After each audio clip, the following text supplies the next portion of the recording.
IBN 7 हौसला है। देश दिन भर में खबरों के सिलसिले को आगे बढ़ाने के लिए हमारे साथ अलग अलग शहरों से संवाददाता जुड़ चुके हैं। दिल्ली से हमारे संवाददाता नीरज गुप्ता हमारे साथ हैं, मुंबई से निशात शम्सी, जयपुर से भवानी सिंह और पटना से चंद्रमोहन कुमार। आप सबका स्वागत है। लेकिन देश दिन भर की शुरुआत प्रधानमंत्री मोदी के विदेश दौरे की खबर से। प्रधानमंत्री नरेंद्र मोदी थोड़ी ही देर में 3 देशों की यात्रा पर रवाना हो रहे हैं। प्रधानमंत्री की विदेश यात्रा 10 दिन तक चलेगी। आइए सीधे और जानकारी के लिए चलते हैं हमारे संवाददाता नीरज के पास। जी नीरज। शुक्रिया आकाश। बिल्कुल जैसा आपने कहा कि हम आज अपने देश दिन भर की शुरुआत करेंगे प्रधानमंत्री नरेंद्र मोदी की खबर से, जो आज 3 देशों की यात्रा पर रवाना हो रहे हैं। अपने इस 10 दिन के विदेशी दौरे में प्रधानमंत्री म्यांमार, ऑस्ट्रेलिया और फिजी की यात्रा करेंगे। इस दौरान वो चीन, ब्रिटेन, कनाडा समेत 40 देशों के राष्ट्र प्रमुखों से मिलेंगे। रवाना होने से पहले प्रधानमंत्री ने अपने बयान में ये साफ कर दिया है कि G20 के दौरान जो ऑस्ट्रेलिया में होने वाला है ब्रिस्बेन में, वहां पर वो काले धन का मुद्दा जो है सरकार जोर शोर से उठाएगी और तमाम दूसरे देशों के G20 के दूसरे देशों के साथ मिलकर भी काले धन को वापस लाने पर सरकार का जोर रहेगा, नरेंद्र मोदी का जोर रहेगा। इस दौरान अपने इस 10 दिन के विदेशी दौरे के दौरान प्रधानमंत्री करीब 2 दर्जन 24 बैठकों में हिस्सा लेंगे। सबसे पहले आपको बताते हैं म्यांमार दौरे के बारे में। नवंबर का महीना पीएम मोदी के लिए काफी व्यस्त है। रविवार को 21 नए मंत्रियों का शपथ ग्रहण, सोमवार को कैबिनेट की बैठक और मंगलवार को 3 देशों की यात्रा के लिए रवानगी। 10 दिन तक चलने वाली पीएम की ये विदेश यात्रा म्यांमार से शुरू होगी। म्यांमार में पीएम आसियान और ईस्ट एशिया समिट में हिस्सा लेंगे। इस दौरान वो म्यांमार के राष्ट्रपति थेन सेन और नेता विपक्ष आंग सान सू की से भी मुलाकात करेंगे। म्यांमार में ही पीएम मोदी पहली बार चीन के प्रधानमंत्री ली केकियांग से भी मिलेंगे। म्यांमार के बाद पीएम मोदी का अगला पड़ाव होगा ऑस्ट्रेलिया। यहां वो G20 शिखर सम्मेलन में हिस्सा लेंगे। 28 साल बाद ये पहला मौका होगा जब कोई भारतीय प्रधानमंत्री ऑस्ट्रेलिया के दौरे पर जाएगा। 10 दिन के इस मैराथन दौरे में प्रधानमंत्री का एक अहम पड़ाव है ऑस्ट्रेलिया। प्रधानमंत्री ने साफ कर दिया है कि काले धन के मुद्दे पर तमाम देशों को एकजुट करना उनका खास एजेंडा रहेगा। इस दौरान ऑस्ट्रेलिया में वो G20 समिट में शिरकत करेंगे। ऑस्ट्रेलिया में मोदी 15, 16 और 17 नवंबर को G20 शिखर सम्मेलन में शरीक होंगे। इस दौरान वो जर्मनी की चांसलर एंजेला मर्केल, ब्रिटेन के प्रधानमंत्री डेविड कैमरन, फ्रांस के राष्ट्रपति फ्रांसवा ओलांद और कनाडा के प्रधानमंत्री स्टीफन हार्पर के साथ द्विपक्षीय बैठकें करेंगे। 17 नवंबर को पीएम सिडनी ओलंपिक पार्क में भारतीय समुदाय के 15,000 लोगों से मिलेंगे। 18 नवंबर को वो ऑस्ट्रेलियाई संसद को संबोधित करेंगे। इसके बाद मोदी ऑस्ट्रेलियाई प्रधानमंत्री टोनी अबॉट के डिनर में शामिल होंगे, जो कि मेलबर्न क्रिकेट ग्राउंड पर होगा। प्रधानमंत्री नरेंद्र मोदी का कहना है कि इस दौरान वो काले धन का मुद्दा उठाएंगे और सभी देशों को एक साथ लाने की कोशिश करेंगे। मोदी के ऑस्ट्रेलिया दौरे से बड़ी उम्मीदें जुड़ी हैं। सितंबर में जब ऑस्ट्रेलियाई पीएम टोनी अबॉट भारत आए थे तो दोनों देशों के बीच न्यूक्लियर डील पर करार हुआ था। The negotiations on the administrative arrangements for civil nuclear energy are proceeding smoothly, and this will open the way for trade in uranium with Australia.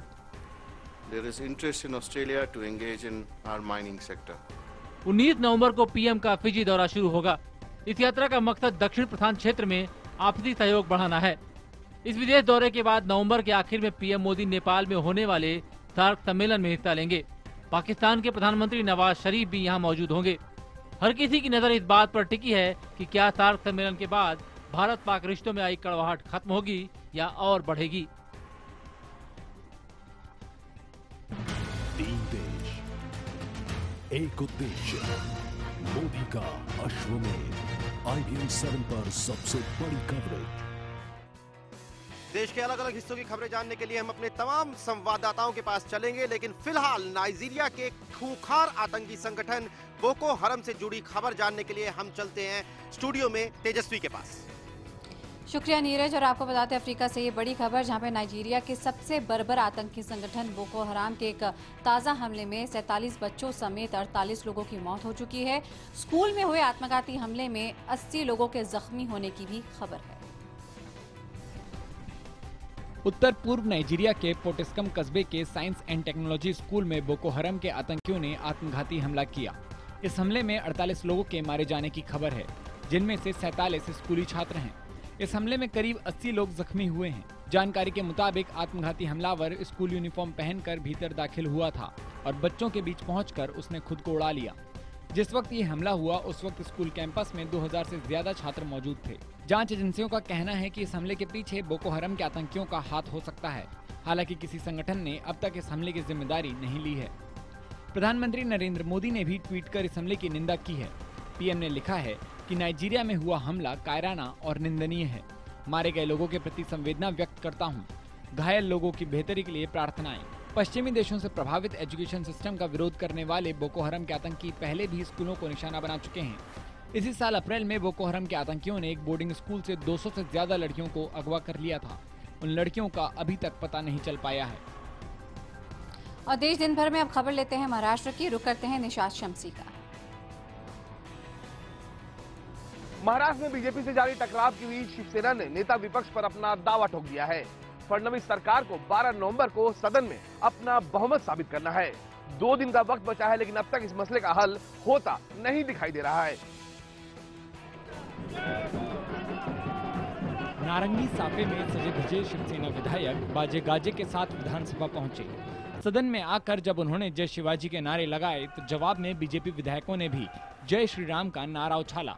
इस नारेबाजी के बीच सेना के विधायकों ने विपक्ष की कुर्सियों पर आसन जमा लिया। पार्टी ने विधानसभा सचिव को चिट्ठी सौंपकर नेता विपक्ष के पद पर दावा किया। The stake has been claimed. I mean, this is one of the formalities which need to be done in time. सोमवार से महाराष्ट्र विधानसभा का 3 दिन का विशेष सत्र शुरू हुआ। फिलहाल विधायकों को शपथ दिलाने के लिए पांडु गावित को प्रोटेम स्पीकर चुना गया, लेकिन विश्वास मत से पहले विधानसभा अध्यक्ष का भी चुनाव होना है। इस मौके पर भी दोनों पार्टियों को अपनी स्थिति स्पष्ट करनी होगी। फिलहाल बीजेपी अब भी यही जता रही है कि वो महाराष्ट्र में सेना को साथ लेकर चलना चाहती है। मैंने उसका स्पष्ट उत्तर दिया था कि कुछ समस्याएं अपना हल खुद ढूंढती हैं। सवाल यह कि महाराष्ट्र में बीजेपी सरकार बनाएगी कैसे? क्या शरद पवार की पार्टी एनसीपी बीजेपी को समर्थन देगी?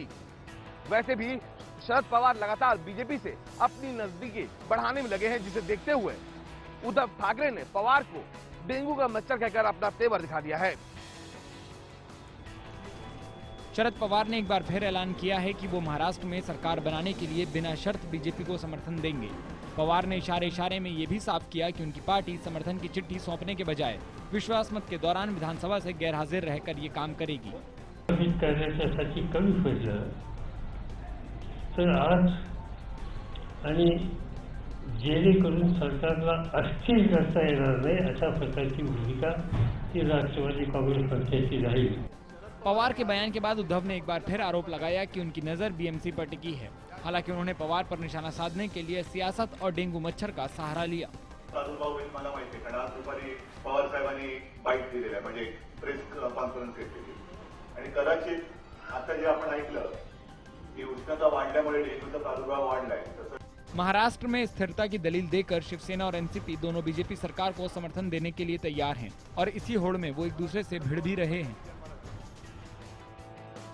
गुजरात में अगर आपके घर पर शौचालय नहीं है तो आप पंचायत चुनाव नहीं लड़ सकते हैं। गुजरात सरकार ने पंचायती राज अधिनियम में बदलाव कर इस विधेयक को विधानसभा में पारित कर दिया।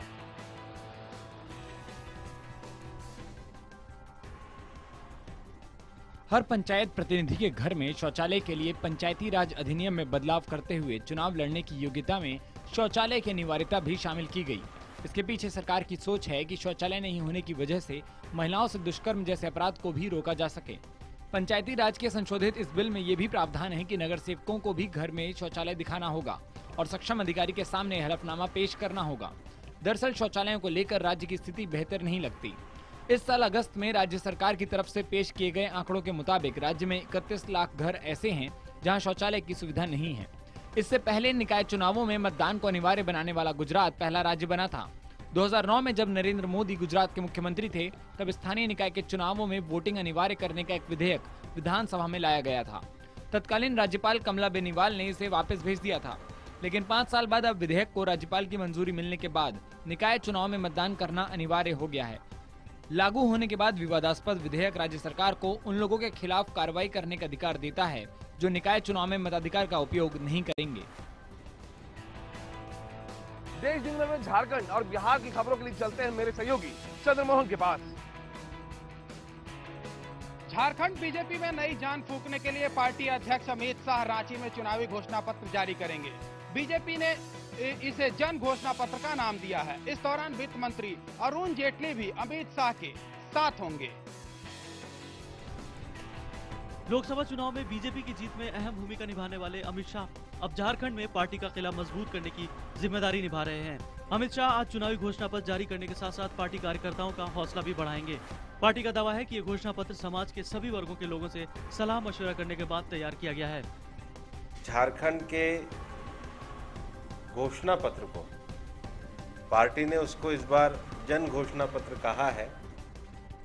वैसे झारखंड में बीजेपी मोदी लहर पर ही चुनाव लड़ रही है। प्रचार सामग्री से लेकर हर चीज पर मोदी ही छाए हुए हैं। खुद प्रधानमंत्री मोदी झारखंड में सभाएं भी करेंगे। बहरहाल जैसे जैसे चुनाव नजदीक आ रहा है, सियासी हलचल भी तेज हो रही है। भ्रष्टाचार के मामले में 2 साल जेल में रहने के बाद जमानत पर छूटे पूर्व मुख्यमंत्री मधु कोड़ा ने सोमवार को नामांकन दाखिल कर दिया। उधर सत्तारूढ़ जेएमएम में बाहर से आए उम्मीदवारों को टिकट दिए जाने के खिलाफ कार्यकर्ता गुस्से में हैं। उम्मीदवारों की चौथी लिस्ट जारी होने के बाद जेएमएम कार्यकर्ताओं ने शिबू सोरेन के आवास पर प्रदर्शन किया और टिकट बेचे जाने का आरोप भी लगाया। बिहार के बगहा में अपराधियों के हौसले बुलंद है। हालात यह है कि बदमाशों ने पूर्व मंत्री को भी नहीं बख्शा। अपराधियों ने पूर्व सांसद और पूर्व मंत्री पूर्णवासी राम को धमकी दी है कि अगर उन्होंने रंगदारी नहीं दी तो उन्हें गोली मार दी जाएगी। पश्चिम चंपारण के कद्दावर नेता पूर्णमासी राम ने पुलिस में शिकायत दर्ज की है कि अपराधियों ने फोन करके रंगदारी की मांग कर रहे हैं। पूर्व मंत्री ने कहा है कि अपराधियों ने 2 महीनों में 3 बार फोन करके उनसे 5 करोड़ की रंगदारी मांगी है और पैसे न देने पर जान से मारने की धमकी भी दी है। मुख्यमंत्री से ये कहना चाहूँगा कि सुरक्षा व्यवस्था मेरी बढ़ावे, व्यवस्था करें। कोई घटना घटेगी तो हम तो समझेंगे कि लापरवाही और मतलब कि हमारे बातों पर ध्यान नहीं दिया गया। पुलिस मामला दर्ज कर जांच में जुट गई है। वहीं लगातार धमकी मिलने से पूर्व मंत्री ने खुद की और अपने बेटों की जान को खतरे में बताते हुए पुलिस की कार्यशैली पर सवाल उठाए हैं। आपको बता दें कि मुख्यमंत्री जीतन राम मांझी जल्द इस इलाके का दौरा करने वाले हैं। उनकी यात्रा से ठीक पहले अपराधियों की इस करतूत से पुलिस वालों के होश उड़े हुए हैं। मुन्ना की रिपोर्ट।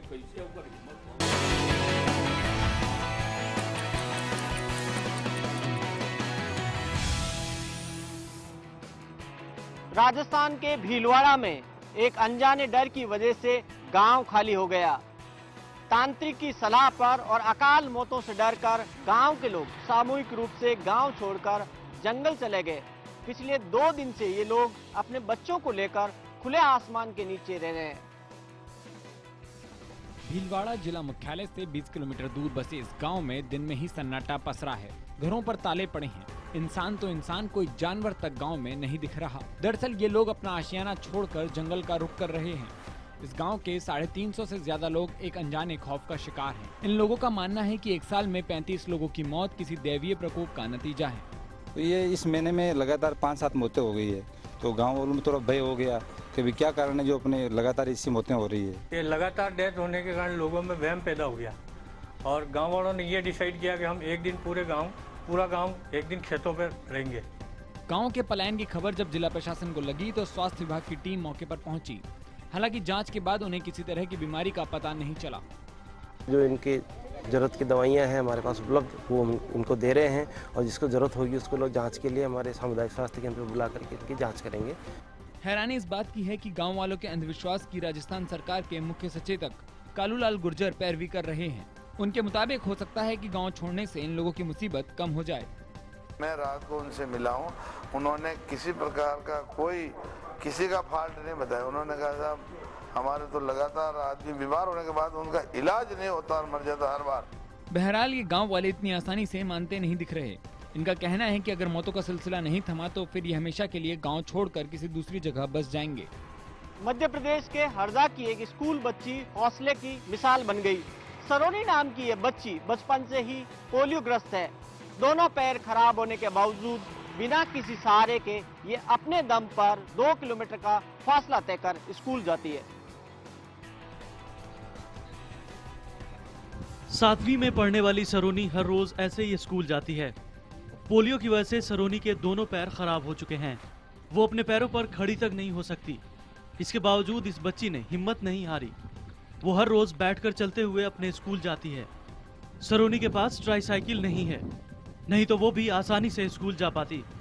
पेशे से मजदूर पिता के पास इतने पैसे नहीं हैं कि वो अपनी लाडली को ट्राईसाइकिल दिला सकें।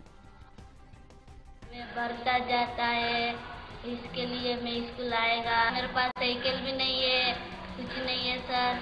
मेरे पास जलता है, हाथ जलता है, स्कूल आता है। सरोनी की हौसले की ये कहानी हमारे खस्ताहाल सिस्टम की भी पोल खोलती है। सरोनी और उसके पिता ट्राईसाइकिल के लिए स्कूल से लेकर शिक्षा विभाग तक गुहार लगा चुके हैं, लेकिन नतीजा अब तक सिफर है। ट्राइसाइकिल हमारे यहाँ कोई प्रावधान नहीं है उपलब्ध कराने का। उसका यदि विकलांगता का सर्टिफिकेट है उसके पास, तो हम लोग प्रयास करेंगे जनपद के माध्यम से उसको ट्राइसाइकिल समाज कल्याण विभाग के माध्यम से उपलब्ध कराने का।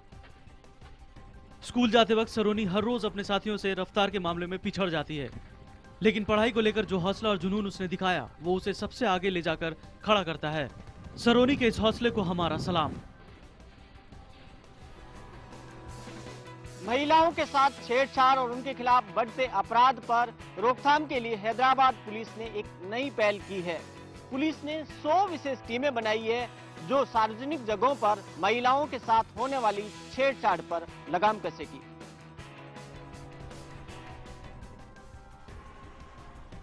शहरों में रहने वाली ज्यादातर महिलाएं अक्सर रास्तों में आते जाते या सार्वजनिक जगहों पर छेड़खानी या मानसिक उत्पीड़न का शिकार होती हैं, लेकिन अब ऐसा नहीं होगा। हैदराबाद पुलिस ने महिलाओं के खिलाफ बढ़ते अपराध को रोकने के लिए शी टीम्स बनाई है। हर टीम में सादी वर्दी पहने 5 सदस्य होते हैं। इनके पास खुफिया कैमरा भी होता है। शी टीम के सदस्यों को जहां भी कोई शख्स छेड़खानी करते दिखता है, ये उसे रंगे हाथ पकड़ लेते हैं। इनके पास मौजूदा खुफिया कैमरे में कैद फुटेज सबूत के तौर पर काम आता है।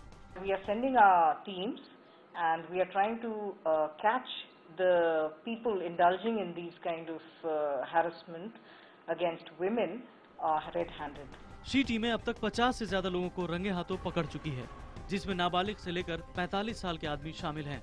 इस पहल में पुलिस महिलाओं से अपील कर रही है कि वो आगे आएं और अपने साथ होने वाली छेड़छाड़ के खिलाफ शिकायत दर्ज कराएं। अब वापस चलते हैं आकाश सोनी के पास। जी, अभी हम एक बात आपको बता दें, क्या सबके लिए वोटिंग कंपलसरी होना चाहिए? हर व्यक्ति वोट करे, ये जरूरी होना चाहिए पूरे देश में? इस पर एक खास बहस आप देख पाएंगे जब हम वापस लौटेंगे। और आपको ये भी याद दिलाते चले कि हमारी सहयोगी पल्लवी अभी एयरपोर्ट पर है। प्रधानमंत्री म्यांमार में जो कुछ भी वहां उनकी गतिविधियां होंगी उसकी जानकारी देंगे। उसके बाद ऑस्ट्रेलिया और फिजी से मैं और हमारी सहयोगी मारिया आपको लगातार जानकारियां देते रहेंगे। सबसे बड़ी कवरेज प्रधानमंत्री मोदी के 10 दिन के दौरे की आप यहीं IBN 7 पर देख सकेंगे।